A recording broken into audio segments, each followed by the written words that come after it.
that Cameron's has been closely involved with RM practitioners for many years, both in Australia and in the United Kingdom.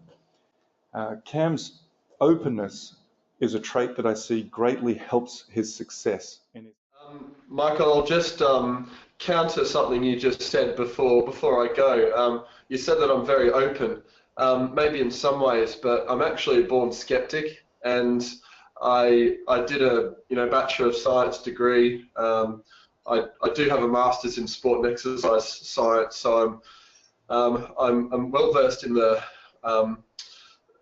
ideas that you do need to provide evidence for claims, and I would probably argue that I'm a skeptic rather than very open. Yes, so the introduction to the sort of Ridgway or the RM philosophy it took time. I'll put it that way. And if I heard you correctly, you were saying the concepts that you learned about RM weren't something that were quick and easy for you to pick up on. Is that what I was getting? Yeah, that's right. I saw results, I should say, before I understood what was going on. But it was seeing the results that engaged me and made me want to stay engaged and learn more. There was a year that I counted the elite women's rowers in the Queensland squad, and they selected like 12 rowers in the squad, and I counted 11 of them came from your squad out of all of the rowing squads around Queensland. Is that something that you remember too? Yeah, there was a bit of a breeding ground. Many of those girls ended up rowing for the country, so it's nice to look back on that and see that we were doing something right. Yeah. Success like this, I think, got you great recognition. Is that correct? And that's how it is that it was. You could get positions for university rowing clubs in the UK. And throughout all of this time, you've worked quite closely with RM physiotherapists. Yeah, and as a sports coach, you go through a lot of physios. Every athlete comes with their own contacts, and having a physio and is willing to engage with you is just gold dust for a coach. So I was very quick to engage, and that was through word of mouth. Yes, we certainly had successes, working very closely with Baroon Road Physio. I guess the whole time I've been able to take with me what I've learnt from working with the RM physios. So what's your perspective on what's different? Very different, but very, very easy to buy into, because it was very well explained. It was, as I said, it was meticulous, and it got the athletes back in the boat very, very quickly, with no further pain. So it's a bit of a no-brainer, really. For me, I needed to attend those physio sessions to really sort of believe what I was hearing, and to be honest, it required me to be there to remind the athletes and even the parents that what they saw was actually reality. In many ways, it was very similar, but in the key ways, it was different. So I would say trying to get over that initial, I guess, impression that there was something, I guess, lucky going on, or something unscientific, then, and that was the main hurdle. We want athletes back in full training as soon as possible.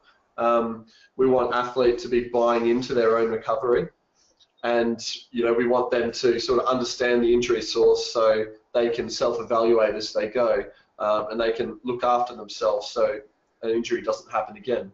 So having that athlete buy-in and being able to sort of help that athlete on their path to recovery as quickly as possible, that's what's in it for me as a coach.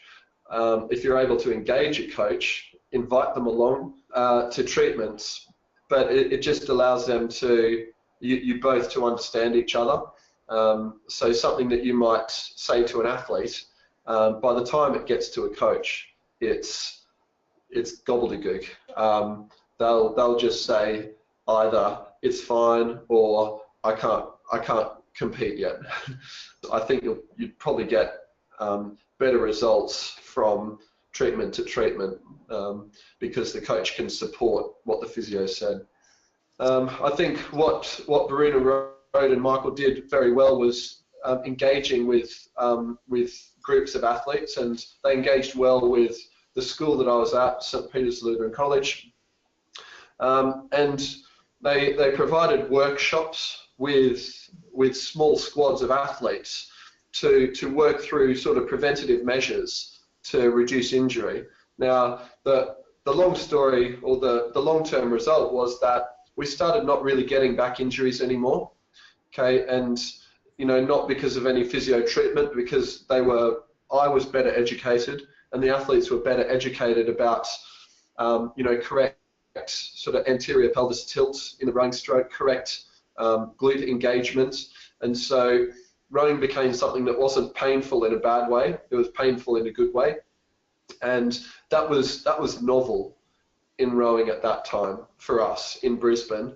It was novel, and when other coaches complained about losing athletes before the big races due to what amounts to overuse injuries, I no longer was able to identify with that. We had sorted that out long ago, early in the season, and that was possible because Michael put a product in front of us that was very accessible for us. I think a couple of physios would come down, work with a group of athletes at our training base, and if something popped up, like a mobility issue or some sort of restriction, then they could always go and get individual treatment.